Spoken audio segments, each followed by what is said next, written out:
Good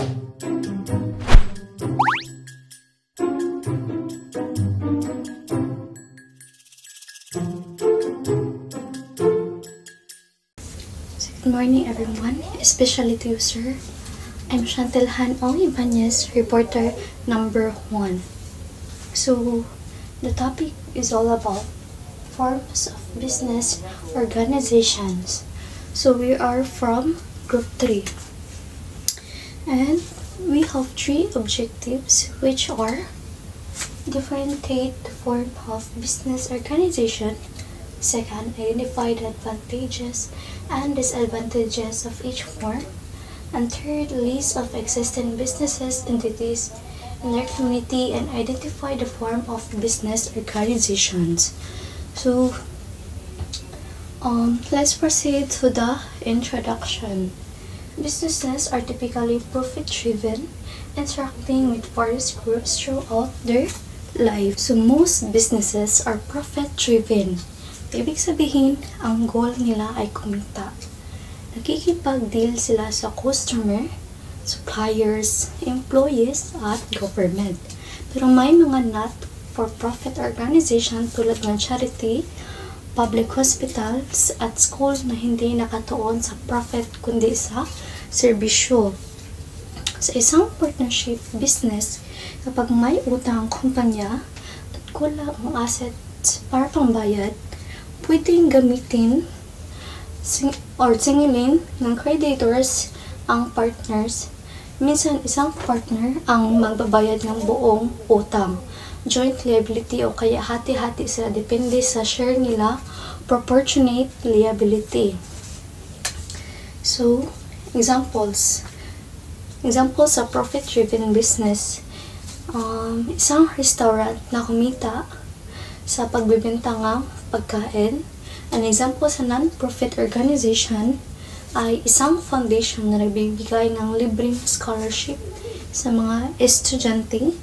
An example sa partnership debt, kung ang ABC partnership may utang na 200,000 pero 100,000 lang assets, pwedeng singilin niyang creditor si partner ng buong 100,000 balance o kaya si partner A, B at C ay maghahati-hati sa utang ayon sa kanilang share. Sole proprietorship is a type of business that is owned by only one person. The business has no separate legal identity from the owner, which means that the owner is personally responsible for everything related to the business. This includes all the profits, debts, and legal responsibilities. Example, sa karinderya, kainan o lutuan na pinapatakbo ng mismong owner. So, isa lang yung may namamayari ng sole proprietorship. Let's proceed to the advantages of sole proprietorship. There are 5 advantages of sole proprietorship. So, the first one is for formation.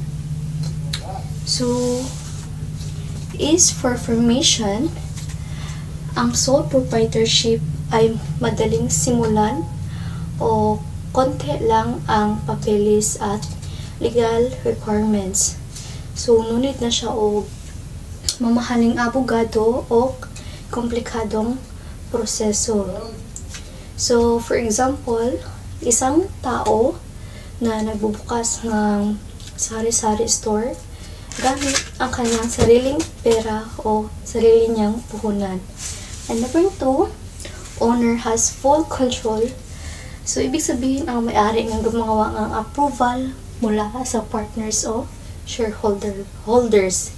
Dahil dito, mabilis siyang makakapag-adjust kung may nabago ba siyang market or mga kailangan sa mga customer.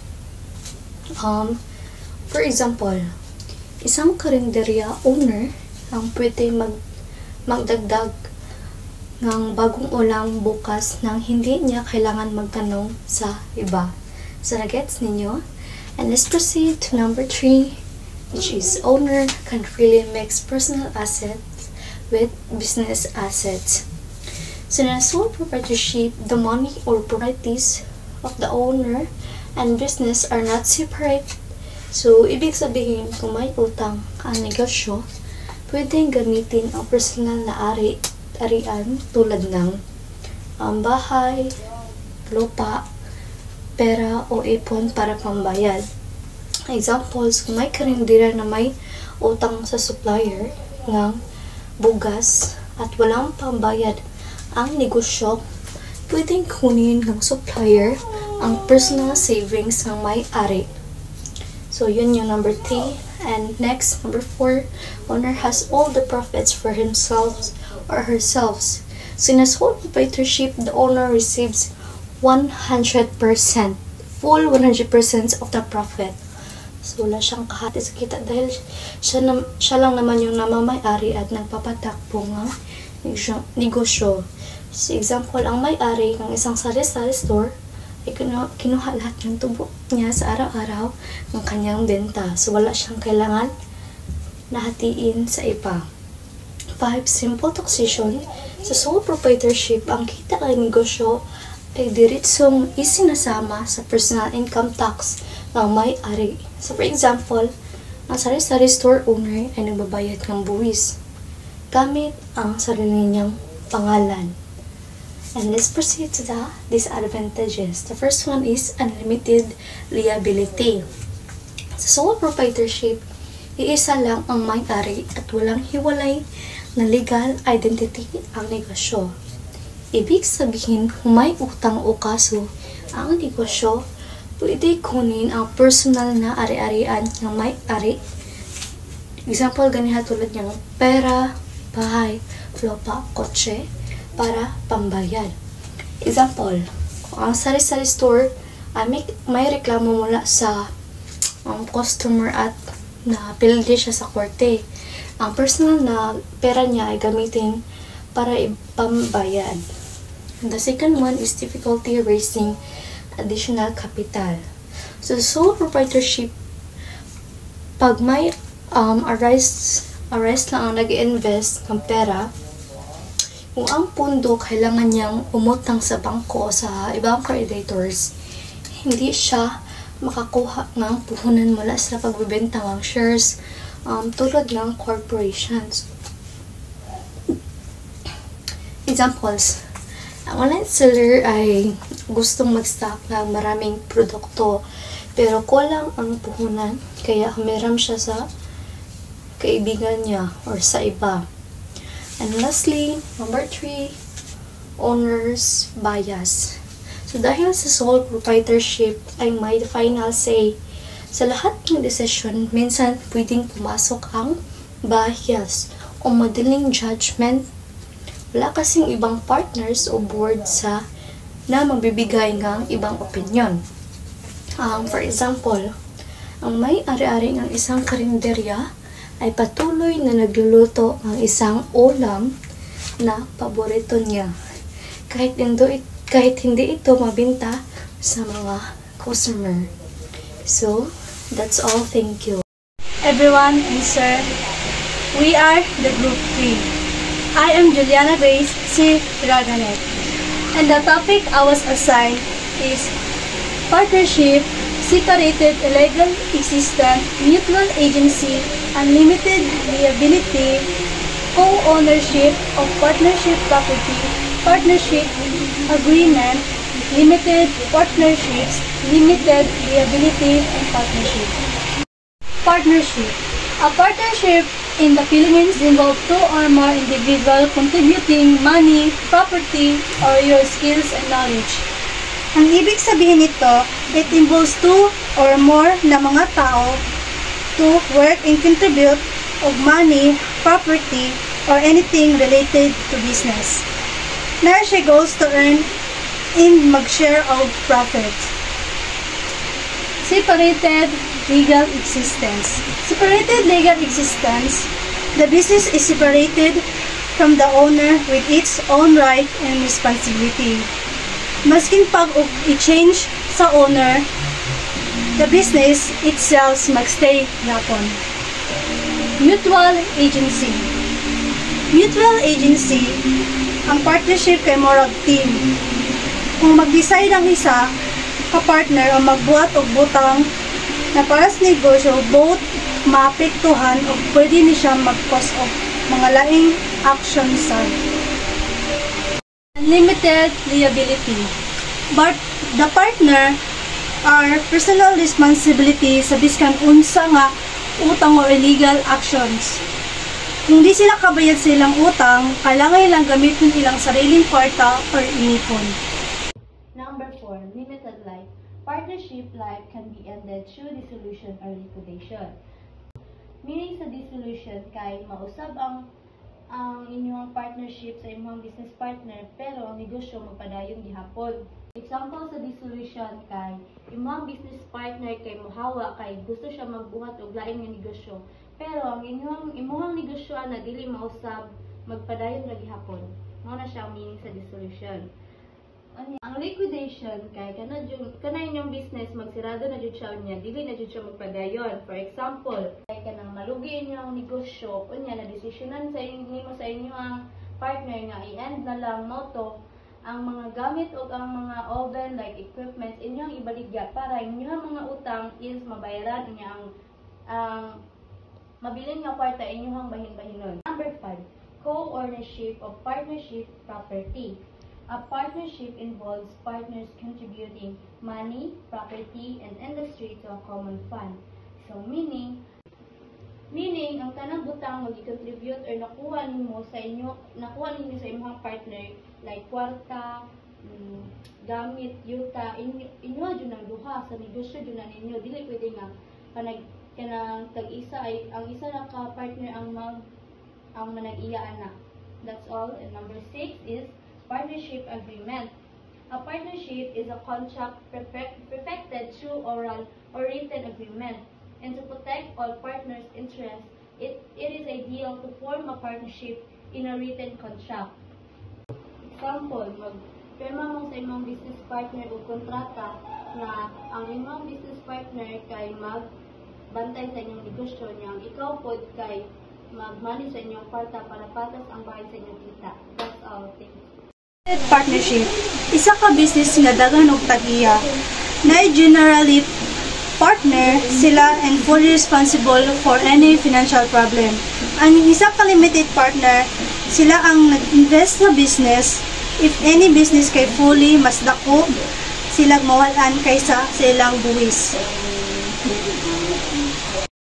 Limited liability partnerships. Isa ka business structure nga naga-protekta sa mga owner gikan sa utang. Also, na siya special tax benefit. That's all. Buhay padayon everyone. We are Group 3 and our assigned topic is form of business organization. Allow us to quickly introduce ourselves. I am Tristan Jake R. Batoy. I hope you get insight for my report. So, A, name of the partnership. This is the visual under which the partnership operates. It may include the names of partners or unique name that represent the business. So, dapat ito natatangi hindi nakakapanlin lang at sumusunod sa mga lokal na batas. Ang pangalan na ito ay mahalaga para sa legal na pagkakakilanlan, mga kontratang at pagbabrand. B. Location of the principal office of the partnership. This refers to the primary address where the partnership conducts its business activities. It is important for legal and tax purpose. Ito ay pangunahing lugar ng negosyo kung saan tumatakbo ang partnership. Ito ay mahalaga para sa layunin at pagpapadala ng koryo, mga legal na abiso at mga talaan ng pamahalaan. So last, C, the names, citizenship, and residence of the partners.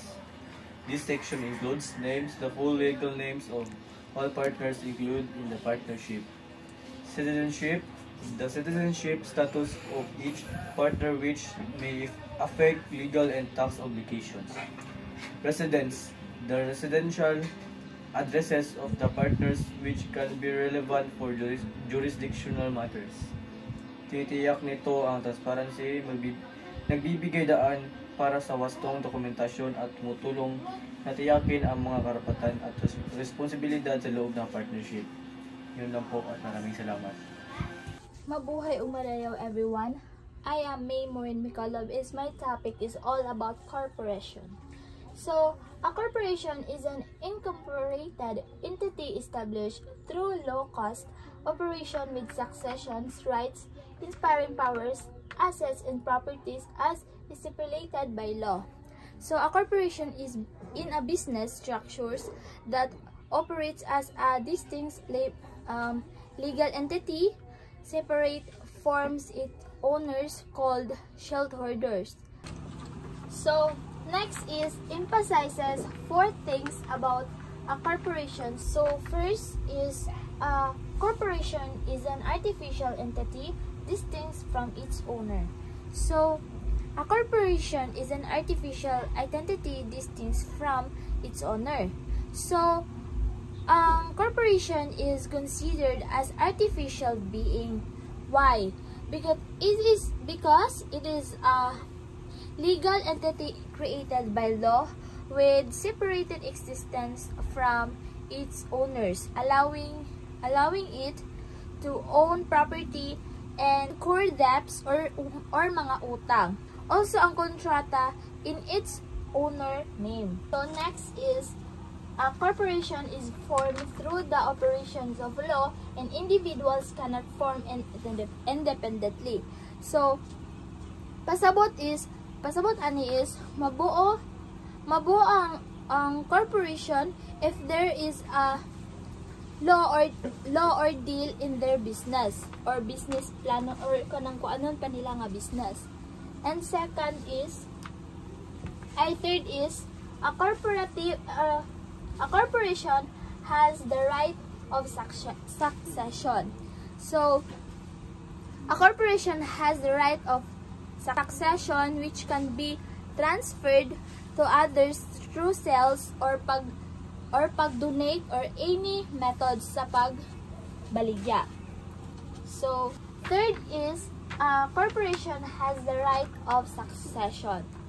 So, ibig sabihin ani is a corporation has the right of succession which can be transferred to others through sales or pag-donate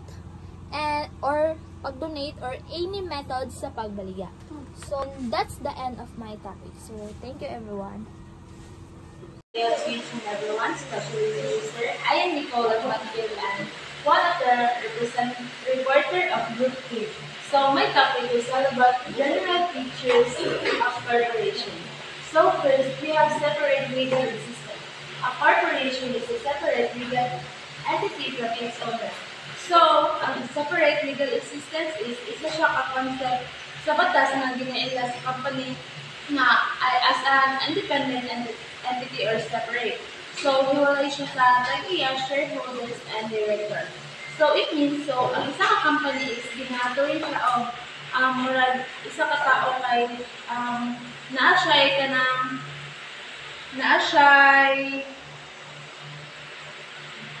mga legal rights and obligations just like an individual. So, next is limited liability. Shareholders, personal assets are protected from corporate debts. So, limited liability is isa pag legal concept na nag-protect sa tagiya sa negosyo mula sa pananagutan sa utang and obligations sa company. So, for example, ani is if nagtukod ka og isa ka business and nakuan siya nabilang siya sa limited liability. So, if once na ang imong company is magkautang or naa siya yung mga pananagutan, so ang limited liability is makakuan siya para ang imong mga utang is dili ay kanang mabayaran siya pero wala ilabot ang imong personal na ari-arian. For example, nag-utang ka. So, if makautang ka, so ang mga pwede lang nila kuon sa imuha is ang imong mga equipment sa kusina or mga gamit. But then, ang imong personal nga mga like na buo sa imong sa kay dili na nila pwede po for example like mga balay o mga sakyanan. And next is transferable ownership rights. Corporate shares presented via stock certificates can be easily transferred through sale, donation, or other method. So, transferable ownership is legal siya na karapatan sa pag-sale, donate, or kanang other method. So, for example, is kanang pagbaligya sa isa ka product. If once nga palito nimo ang isa ka product, so naimuha na ang rights, like nalakay rights nga kanang ang owner ato kay ikaw na kay imuha na magipalit.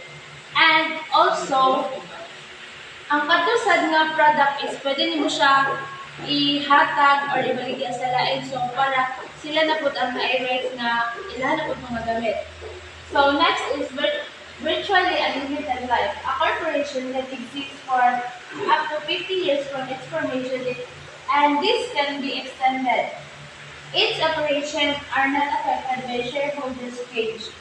So, virtually unlimited life, it refers to the situation kung asa ang isa ka entity like corporation is nasa kakayahan nga i-continue ito dahil ang pag-ira sa paggamit ng tiyak na limitasyon na oras.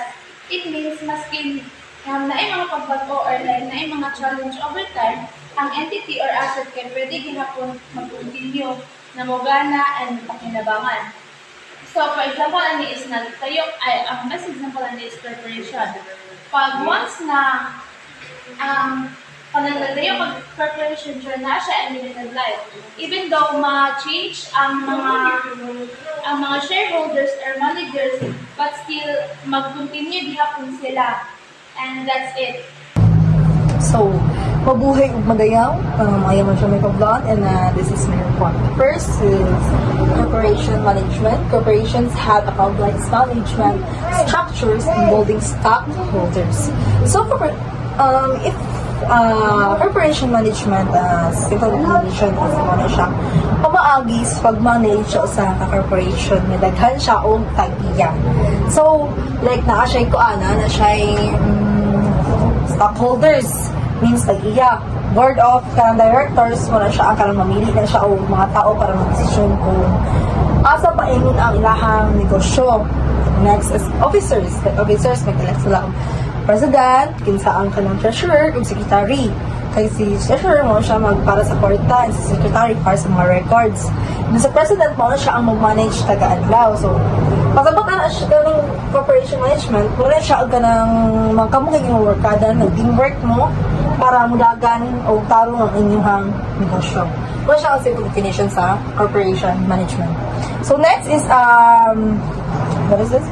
Government regulations. So, government regulations, governments heavily regulate corporations to protect public and stockholders' interests. So, si government regulations, mga siya ang balaod sa gobyerno ng kinahanglan natong sundon. Like for magtukod tag kumpanya, syempre, pagtukod ta dapat mo jud legal nga process siya, hindi siya pwede nga illegal. So, kinahanglan jud nato siya nga karang magparehistro sa SEC. So, SEC is simple definition of Securities and Exchange Commission.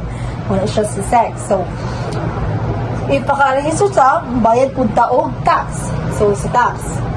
Kailangan dyan siya magbayad og tax. Kaya, syempre, kusunod ba sa balaod, that is government regulations. Kung ba, like, kung same sa pass-through na tayo rules. Rules and regulations. Rules nga ka naman. May nato sundon para patas sa balan. So, next is the double taxations. Double taxations, corporate income is taxed twice, once at the corporate level, and again when distributed to shareholders. So, kung si double taxation, mauna siya ikaduha ka magbayad sa buwis or tax. Sa parehas nga kita or corporation o stockholders. Una, ang corporation, mabayad na siya og tax nga gikan sa kanang ginansya or profit nga ginansya or profit. Then, ikaduha, ang stockholders mabayad na pud na siya og tax sa dividends. nga kanang ilang nadawat ba kay need na jud mo bayad bisan pag same company lang mubayad jud ka kay parehas ra pasabot ana kay maon siya ang gitawag og double taxations kay parehas sa kwarta gitax duha ka beses, una sa company kaduha sa pag-ulan. Mo siya ang close of double taxations. And last is dividends.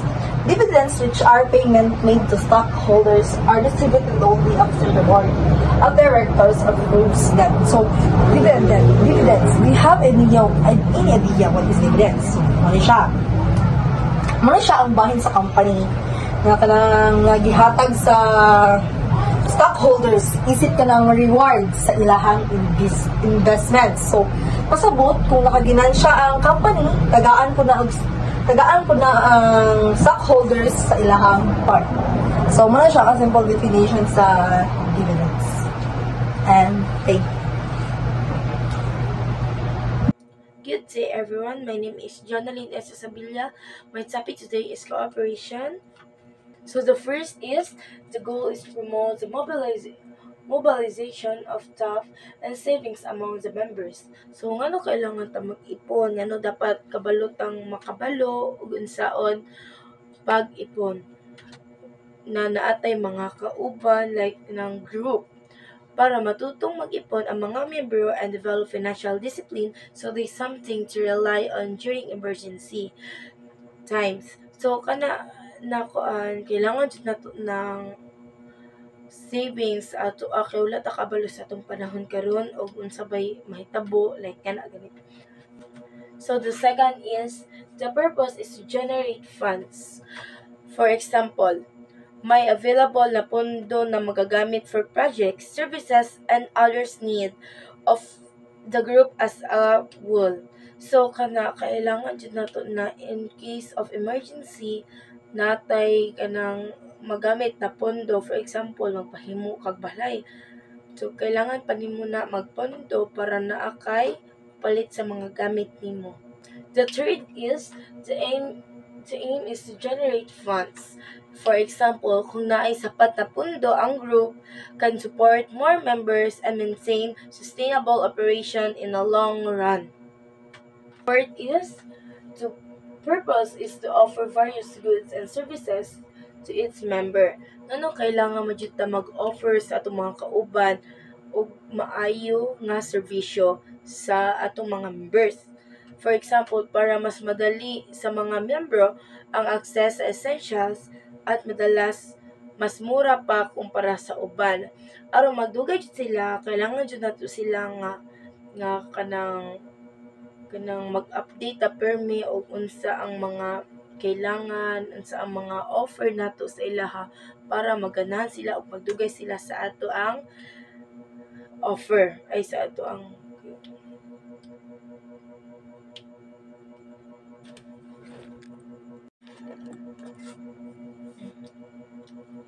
So the first is, the purpose is to offer various goods and services to its member. Ngano mag-offer man jud sa ila og goods and services to members. The fourth is the purpose. 1, 2, 3, go. The fourth is, the purpose is to offer various goods and services to its member. Ngano kailangan mag-offer og goods and services sa atong mga members. Example, para mas madali para sa mga member ang access sa essential at madalas mas mura pa para sa uban. Para magdugay jud sila, dapat dili jud ta kailangan magmahal.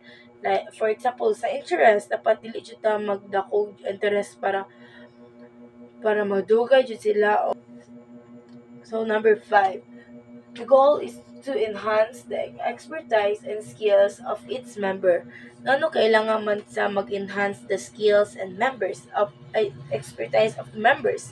For example, para maging mas productive sila, open to more opportunities, at mas mapabuti ang kanilang mga kabuhayan. Last is number 8. To promote and advance the economic, social, and educational status of the member. For example, kapag Kapag financially stable ang isa ka member, socially aware at may sapat na kaalaman o edukado, mas magiging responsible at involved siya sa mga gawain ng samahan.